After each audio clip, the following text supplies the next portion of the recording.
Welcome to Education in Focus. I'm your host, Eliana Kernodle. According to a prominent free speech advocacy group, the United States experienced more than 10,000 book bans in 2023-2024 school year, the highest in the last 3 years. Joining me to dig into this is Chalkboard News editor Brennan Clary. Brennan, we've talked about this topic a lot on the podcast before, and whether you call these book bans or book removals really depends on which side of this contentious cultural debate you fall on. So before we get into this report, where is this coming from and what definition are they using for book bans? That's a great thing to point out. And I think that when you're talking to the different sides on this, as you mentioned, it's very sort of loaded terminology depending on where you fall on it. So I think that's always kind of a hard place to be when, at Chalkboard News, we're nonpartisan, taxpayer focused, right down the middle. And so that's something that we highly prioritize. So PEN America is a free speech advocacy group. They are very strongly against any kind of book removal, what they call book bans. And so their definition of a book ban is quite expansive. And it's basically any action taken against a book based on its content and as a result of parent or community challenges, administrative decisions, or in response to direct or threatened action by lawmakers or other government officials that leads to a previously accessible book being either completely removed from availability to students or where access to a book is restricted or diminished either temporarily or permanently. And if you couldn't tell, I was reading that directly off of their website. Like it's kind of an expansive sort of thing. So in their mind, it's like any kind of action, complaint, any kind of thing that would restrict the ability of a student to have access to a title, in a school library, whether that's you have to be over 18 or have parental permission. You have to have a permission slip for that book that's behind the desk. And so you just give it to the librarian and have access to it. And it's important to note on the other side of this debate, you have, advocacy groups, Moms for Liberty has been very vocal about explicit content in schools. And one thing that they point out is that this is not banning books. Like it's not like the government coming out and saying you can't read this title. And I think that's why they're so, against that sort of terminology, which they see as loaded, is that they say like schools don't have to carry this for students to still be able to get their hands on it. There's a lot of content out there on the internet and parents can buy these at bookstores. There's also local libraries, right, where students can go, but it doesn't have to be in school settings in K-12. And should taxpayers be funding buying books that have, explicit scenes in them or, maybe graphic novels that depict certain things that parents might find disagreeable or objectionable. And so that's the question that they raise. And that's sort of their arguments against that is saying that we're not actually banning books. It's not like the government coming in and saying you can't read this or they're telling publishers you can't run it.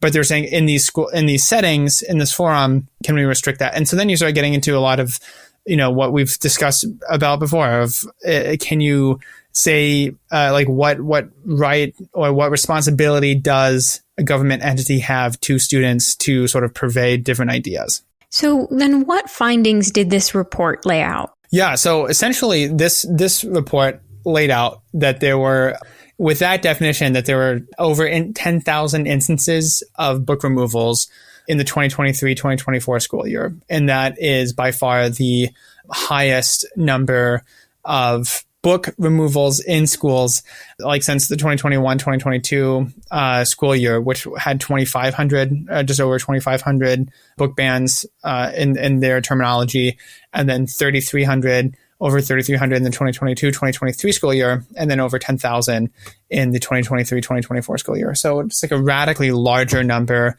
And then in terms of unique titles, they found over 4,200 were removed, banned in the 2023-2024 school year, and compared to just around 1,500 in the 2021-2022 school year and 2022-2023 school year. So it's a lot larger in terms of the number of unique titles that were removed and also instances altogether. And again, this doesn't mean that they were completely removed from shelves even. It just means that maybe they were under review. So it doesn't necessarily mean that they were taken off the shelves or that students never had any access. But for a period of time, they were challenged and were restricted from view. And so there's different ordinances. And they point out that a lot of these are in specific states. like Florida and Iowa. 4,500 of those were in Florida and 3,600 were in Iowa for the 2023-2024 school year.